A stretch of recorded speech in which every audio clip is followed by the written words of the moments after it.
English Shorthand Higher, May 1990. Ready? Start. Mr. Speaker Sir, I am glad to participate in the discussion on the railway budget. We have been hearing several interesting points raised by the honorable members during the last 2 days. The honorable member who initiated the discussion from the other side made an appeal for increased allocation for the railways in the 6th 5-year plan.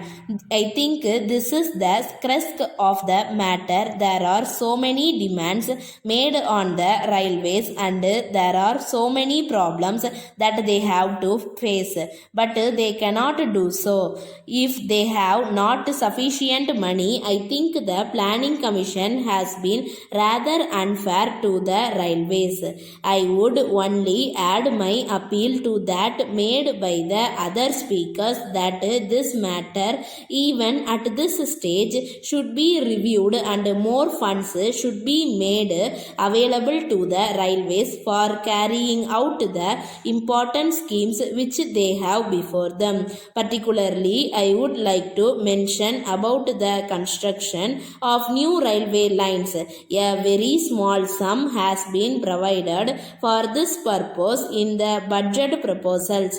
I request that it may be substantially increased. Then there are one or two aspects of the working of the railways to which I would like to draw the attention of the honorable minister. One is the matter regarding railway accidents. This is one thing which is very much agitating the minds of the people and also the members. There is a feeling that travel on the Indian railways has become very unsafe. I am aware that the honorable minister himself is very much concerned about it and he has already indicated his speech the measures which he proposes to take in order to prevent them. But there are also other factors which lead to accidents that need to be looked into. It is not only due to the negligence of the drivers or other railway staff, but there are some other factors also, like the failure of the brakes and various other things.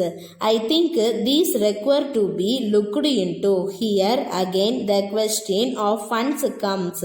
I find that only a very small amount has been provided for the renewal of tracks. It was mentioned in the report that tracks required to be changed.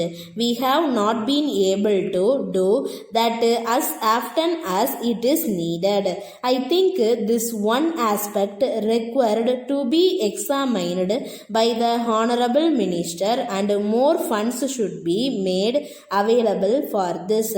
As far as law and order is concerned, we hear a lot.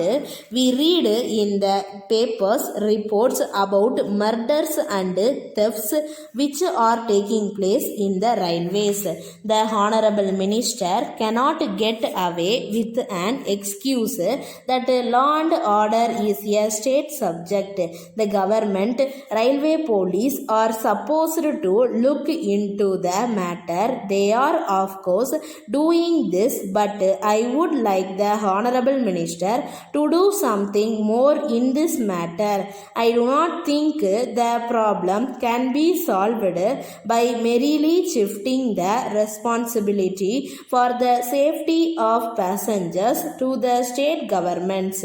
No doubt I agree that under the constitution as it stands, law and order is a state subject, but at the same time we know that this parliament is supreme and we can even change the constitution if necessary. My point is that something should be done in the interest of the people to see that the production of life and property of the passengers is made a direct responsibility of the railway ministry. With these few words, I thank you and conclude my speech.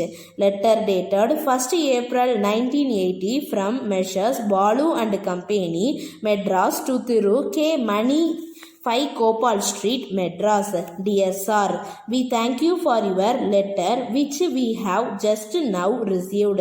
We are glad that you have decided to ask us to supply you the necessary goods for your new house in this city. We find from your letter that you are anxious that the goods supplied should be of good quality. We hope that we shall be able to satisfy your requirements. It will be a pleasure for you to know that we have been dealing in electric goods for many years. We think you will be glad to know that if you are able to find any defect in the article supplied by us, we shall be pleased to replace it immediately. In fact, there has been no complaint from our customers. We would like to inform you that we shall undertake any electric work. You may kindly note that it is not necessary to make any advance payment to us. For this purpose, we are assuring you that if you can give the work to us, we shall be able to do it satisfactorily.